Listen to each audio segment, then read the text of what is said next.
అశాస్త్రీయమైన పద్ధతిలో బీసీలను అణగదొక్కడం కోసం బీసీలను అధికారం పంచుకోకుండా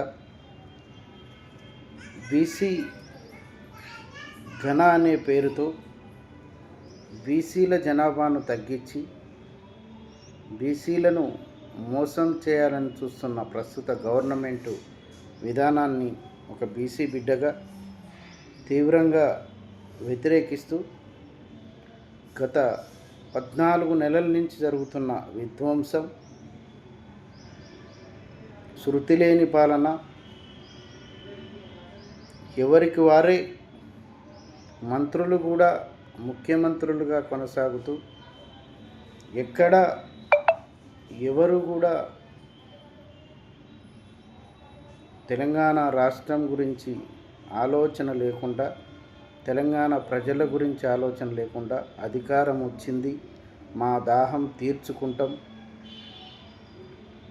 విచ్చలవిడిగా అవినీతిని ప్రోత్సహిస్తాం, మేము చెప్పిందే వేదం, మేము చేసిందే శాసనం అన్న విధంగా ప్రవర్తిస్తున్న తీరు, దానికి తోడు ఈరోజు కులగణన పేరుతో బీసీలను అణగదొక్కాలనే ఉద్దేశంతో బీసీ జనాభాను తగ్గించి చూపిస్తున్న ఈ ప్రభుత్వానికి బీసీలందరూ ఏకమై తగిన బుద్ధి చెప్పాలని కోరుకుంటూ ఇంకో విషయం చెప్తున్నా.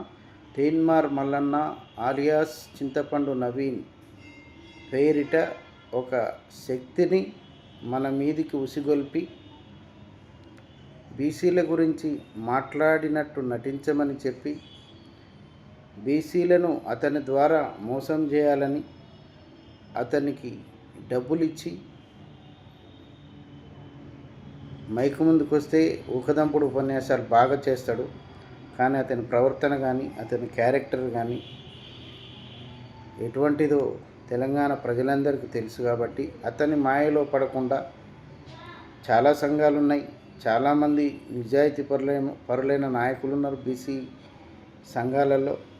వాళ్ళందరూ కలుపుకొని ఒక రౌండ్ టేబుల్ సమావేశం ఏర్పాటు చేసుకొని బీసీల హక్కులను, బీసీల యొక్క జనాభా శాతాన్ని పెంచి మన యొక్క రిజర్వేషన్లు మనమే పొందేటట్టుగా చేసుకొని ముందుకు పోవాలని కోరుకుంటూ, ఇప్పటికైనా కళ్ళు తెరవండి. ఇన్ని కుట్రలు చేస్తున్న ఈ యొక్క గవర్నమెంటు మెడలు వంచి మన యొక్క జనాభాను పెంచుకొని మనం ముందుకు పోవాలని కోరుకుంటూ అందరికీ నా యొక్క ధన్యవాదాలు తెలియజేస్తున్నాను.